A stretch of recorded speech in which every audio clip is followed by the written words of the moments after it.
Hi friends, welcome to the JVS vlogs. Today our topic is Vapor Compression Refrigeration System VCRS. Vapor Compression Refrigeration System. Okay, so mandu telusu. So refrigeration ante it is a cooling process. So nothing but cooling.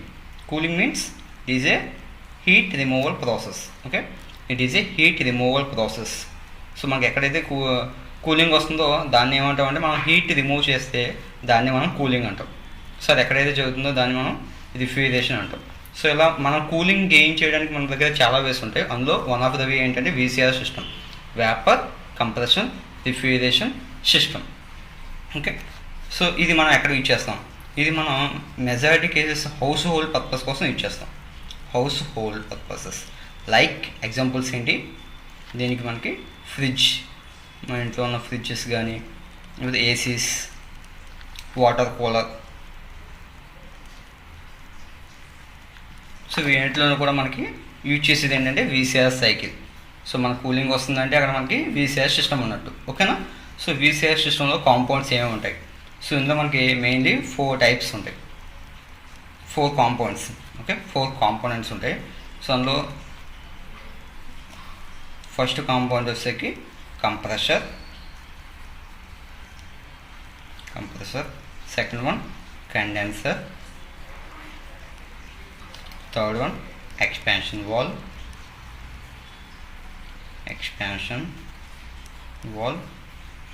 And fourth one evaporator.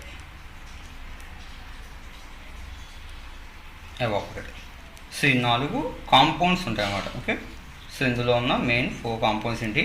Compressor, condenser, expansion valve and evaporator. Okay, so ఈ 4 compounds ఎట్లా ఉంటాయి ఇప్పుడు దాని working చూద్దాం. Okay, so first compressor అన్నాం కదా. So compressor ఒక symbol వేసుకోండి. సో కంప్రెసర్ అంటే ఎట్లా ఉంటుంది మనకి? ఎట్లా ఉంది? కంప్రెసర్ కదా. సో కంప్రెసర్ సింబల్ ఎట్లా? So compress. ఓకేనా? సో కంప్రెసర్ తర్వాత ఏమనుకున్నాం? కండెన్సర్ అనుకున్నాం కదా.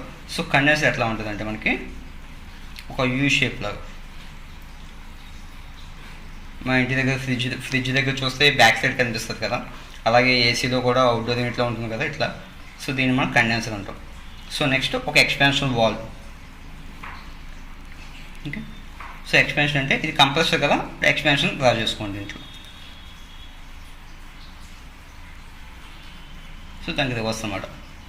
Okay, expansion valve. Next evaporator. So evaporator కూడా మనకి సేమ్ ఇదే షేప్లో ఉంటుంది అన్నమాట. ఓకే, సో ఇట్లా compressor, condenser, expansion valve, evaporator. So ఈ 4 కాంపౌండ్స్ మనకు ఉంటాయి. ఓకే, సో ఇక్కడ నేమింగ్ టెక్నాలజీ చేస్తున్నాను. Compressor, condenser, expansion valve and evaporator. So ఈ 4 మనకి మెయిన్ కాంపౌండ్స్. ఓకేనా? సో ఇవి ఎట్లా కనెక్ట్ అవుతాయి? సో ఒకదాంతో ఒకటి ఇంటర్లింక్ అనమాట, కనెక్ట్ అయి ఉంటాయి. ఓకే, త్రూ ఎలా అంటే కాపర్ ట్యూబ్. సో కాపర్ ట్యూబ్తో మనకు కనెక్ట్ అయి ఉంటాయి. సో ట్యూబ్ అన్నాం కదా. సో నథింగ్ బట్ ఏంటంటే మనకి ఇందులో గ్యాస్ వెళ్ళడానికి ఇది ఒక ట్యూబ్, కాపర్ ట్యూబ్. సో మనకి compressor, condenser, next expansion valve, expansion నుంచి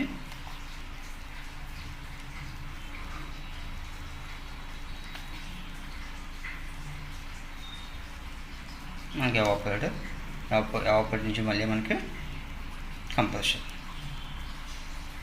ఓకే, సో ఇలా కాపర్ ట్యూబ్తో కనెక్ట్ అయ్యి ఉంటాయి. ఇదంతా కూడా నథింగ్ బట్ ఏంటి? మనకి కాపర్ ట్యూబ్. ఓకే, సో మనం కాపర్ కానీ ఆ స్టీల్ కానీ మెజారిటీ కేసు యూజ్ చేస్తారు. సో ఇట్లా ఒకదాంతో ఒకటి కనెక్ట్ అయి ఉంటాయి. అండ్ మనకి ఈ కంప్రెసర్ దగ్గర ఛార్జింగ్ పోర్ట్ అని ఉంటుంది. అంటే మనం గ్యాస్ ఎక్కిస్తారు ఇందులో కంప్రెసర్ దగ్గర. So it is the heart of the system. Okay, so compressor దగ్గర మనకి గ్యాస్ని ఎక్కిస్తారు. ఆ గ్యాస్ని మనం ఏమంటామంటే రిఫ్రిజిరెంట్ అంటాం. రిఫ్రిజిరెంట్. సో ఓకే, ఆ గ్యాస్ పేరే రిఫ్రిజిరెంట్. దీన్ని మనం ఆవతో ఇండికేట్ చేస్తాం. రిఫ్రిజిరెంట్ అని చెప్పి ఆవతో ఇండికేట్ చేస్తాం. సో ఈ రిఫ్రిజిరెంట్ని ఎందుకు యూజ్ చేయాలి?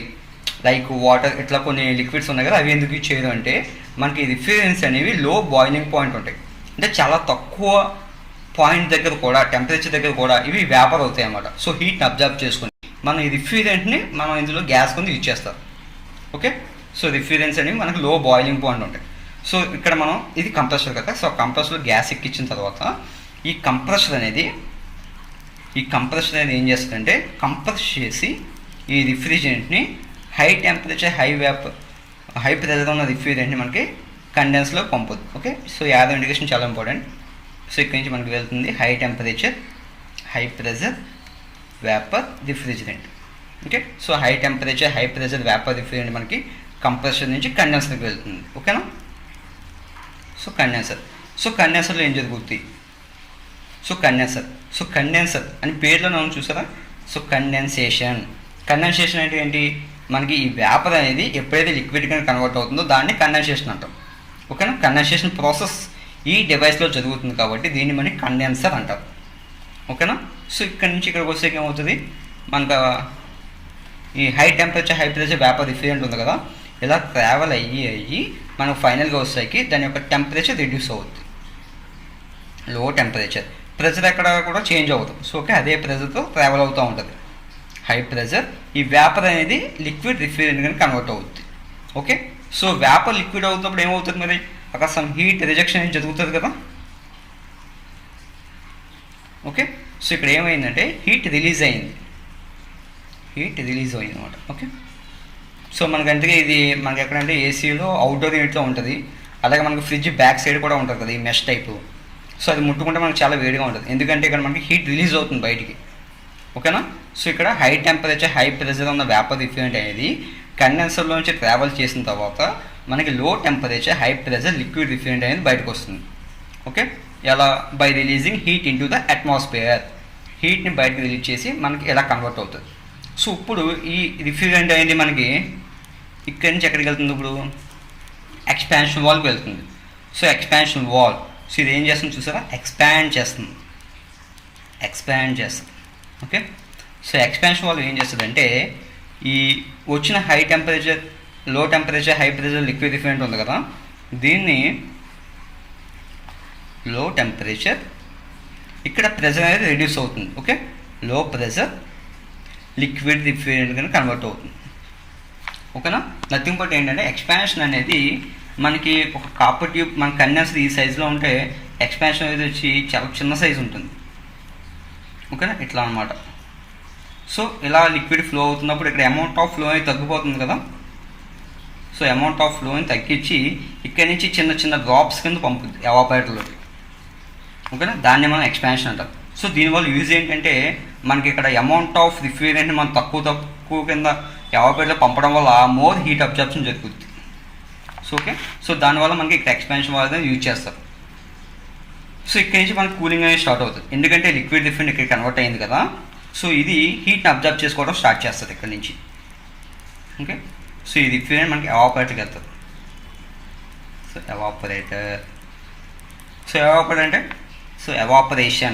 ఎవాపరేషన్ అంటే ఏంటి? లిక్విడ్ రిఫ్రిజరెంట్ ఎప్పుడైతే వేపర్ రిఫ్రిజరెంట్ కన్వర్ట్ అవుతుందో ఆ ప్రాసెస్ని మనం ఎవాపరేషన్ అంటాం. అంతే కదా, లిక్విడ్ రిఫ్రిజరెంట్ ఎప్పుడైతే వేపర్ కన్వర్ట్ అయిందో దాన్ని ఎవాపరేషన్ అంటాం. ఆ ఎవాపరేషన్ ప్రాసెస్ ఈ డివైస్లో జరిగింది కాబట్టి దీన్ని ఎవాపరేటర్ అన్నాం. ఓకేనా, సో ఇక్కడ ఏం జరుగుతుంది? సో ఇది ఒక సరౌండింగ్ అనుకుంటే ఈ సరౌండింగ్ నుంచి హీట్ అబ్జార్బ్ చేసుకుని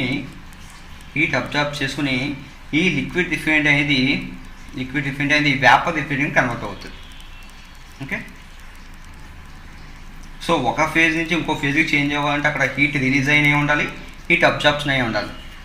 లేకపోతే లిక్విడ్ అనేది వేపర్కి కన్వర్ట్ అవ్వదు కదా. సో దానికి ఎంత కొంత హీట్ కావాలి, ఆ హీట్ వస్తేనే లిక్విడ్ అనేది వేపర్కి కన్వర్ట్ అవుతుంది. సో స్టేట్ కన్వర్షన్ అవ్వాలంటే దిస్ మనకి హీట్ ఇవ్వడం కానీ హీట్ రిలీజ్ అవ్వడం కానీ జరగాలి. సో ఇక్కడ హీట్ అబ్జార్బ్ చేసుకుని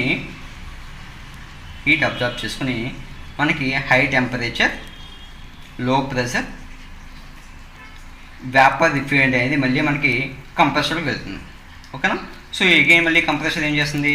ఈ వచ్చిన రిఫ్రిజరెంట్ని మళ్ళీ కంప్రెస్ చేసి high temperature high pressure vapour refrigerant మళ్ళీ మనకి కండెన్సర్లో పంపుతుంది. సో కండెన్సర్ దగ్గర ఏమవుతుంది? హీట్ రిలీజ్ చేసి ఆ వేపర్ రిఫ్రిజరెంట్ అనేది లిక్విడ్గా కన్వర్ట్ అవుతుంది.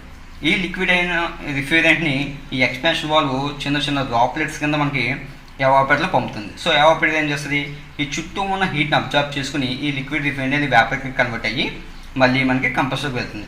సో ఈ సైకిల్ ఎలా జరుగుతూ ఉంటుంది, ఓకేనా. సో దీన్ని మనం VCRS అంటాం. దీన్ని మనం VCRS సైకిల్ అని కూడా అంటాం. Okay, vapour compression refrigeration system ఆ సైకిల్ అని కూడా అనవచ్చు. ఓకే, సో యారో డైరెక్షన్ ఇది చాలా ఇంపార్టెంట్. మన కంప్రెషన్ నుంచి కండెన్సర్కి వెళ్తుంది అని చెప్పడానికి ఈ యారో ఇండికేషన్ ఇచ్చేస్తాం. సో మళ్ళీ మనకి కండెన్సర్ నుంచి ఎక్స్పాన్షన్ నుంచి ఎవాపరేటర్ అనేది ఈ యారో ఇండికేషన్ అనేది మనకి చాలా ఇంపార్టెంట్. ఓకేనా. సో ఈ డైరెక్షన్ జరుగుతుంది. ఇక్కడ మనకి ఎవాపరేషన్ దగ్గర కూలింగ్ వస్తుంది. ఓకేనా, ఎవాపరేషన్ దగ్గర మనకి కూలింగ్ వస్తుంది. ఈ కండెన్సర్ దగ్గర మనకి హీటింగ్ వస్తుంది. హీటింగ్ బయటకు వస్తుంది. ఓకే, హీటింగ్ బయటకు వస్తుంది. ఇది మనకి కంప్లీట్ సైకిల్. ఓకే, ఇక్కడ ఈ 4 బిట్లతో పాటు ఇంకొక కాంపౌండ్ యాడ్ చేస్తారు. దాన్ని మనం ఫిల్టర్ అంటాం. ఈ ఫిల్టర్ ఎక్కడ ఉంటుందంటే ఈ ఎక్స్పాన్షన్ వాల్వ్ ఉంది కదా, ఎక్స్పాన్షన్ వాల్వ్ ముందు ప్లేస్ చేస్తారు ఫిల్టర్. ఓకే, సో ఈ ఫిల్టర్ దేనికి అంటే ఇక్కడ మనకి లిక్విడ్ రిఫ్రిజరెంట్ వస్తుంది కదా, ఇన్ కేస్ రిఫ్రిజరెంట్లో ఏమన్నా డస్ట్ పార్టికల్స్ కానీ అన్వాంటెడ్ పార్టికల్స్ కానీ ఏమైనా ఉంటే అవి మనకి ఫిల్టర్ దగ్గర ఫిల్టర్ అయిపోతాయి. ఓకే, ఫిల్టర్ దగ్గర స్టాప్ అయిపోయి ఓన్లీ ప్యూర్ రిఫ్రిజరెంట్ మాత్రం మనకి ఎక్స్పాన్షన్ వాల్వ్ వెళ్తుంది. ఎందుకంటే ఇక్కడ మీరు ఇక్కడ చూసారా, దీని డయా చాలా తక్కువ అన్నాను. ఇన్ కేస్ ఈ డయా చిన్నది కదా, ఇక్కడ మనకి ఏమన్నా పార్టికల్స్ అన్ని ఆగిపోయినాయి అనుకోండి, సో రిఫ్రిజరెంట్ వెళ్ళదు కదా, వెళ్ళదు. సో దీన్నే చోకింగ్ అంటారు, చోకింగ్. సో ఈ చోకింగ్ ఎఫెక్ట్ని రిడ్యూస్ చేయడానికి మనం ఈ ఫిల్టర్ అనేది యూజ్ చేస్తాం. ఓకేనా, ఫిల్టర్ యూజ్ చేస్తాం. సో ఇది కంప్లీట్ సైకిల్ మనకి. సో మన ఫ్రిడ్జ్లో కానీ ఏసీలో కానీ ఉండేది మెయిన్లీ ఈ 5 కాంపోనెంట్స్. యాక్చువల్ మెయిన్గా 4 కాంపోనెంట్స్, బట్ ఈ ఫిల్టర్ అనేది కూడా మనకి చాలా ఇంపార్టెంట్. సో చోకింగ్ రిడ్యూస్ చేయాలంటే మనకి ఈ ఫిల్టర్ కూడా కావాలి. ఓకే, సో దీన్ని ఒక 2 పార్ట్స్ కింద డివైడ్ చేసుకుంటే ఇండోర్ యూనిట్, అవుట్డోర్ యూనిట్ అంటారు ఏసీలో. ఓకేనా, ఏసీలో అవుట్డోర్ యూనిట్ అంటే కంప్రెసర్, కండెన్సర్, ఎక్స్పాన్షన్ వాల్వ్, ఈ 3 కూడా ఉంటే ఇది ఒక అవుట్డోర్ యూనిట్. మన కూలింగ్ ఎక్కడ వస్తుంది, ఇండోర్ యూనిట్ కదా, అంటే ఇంట్లో ప్లేస్ చేసిన బాక్స్ కదా, సో దాన్ని ఎవాపరేటర్.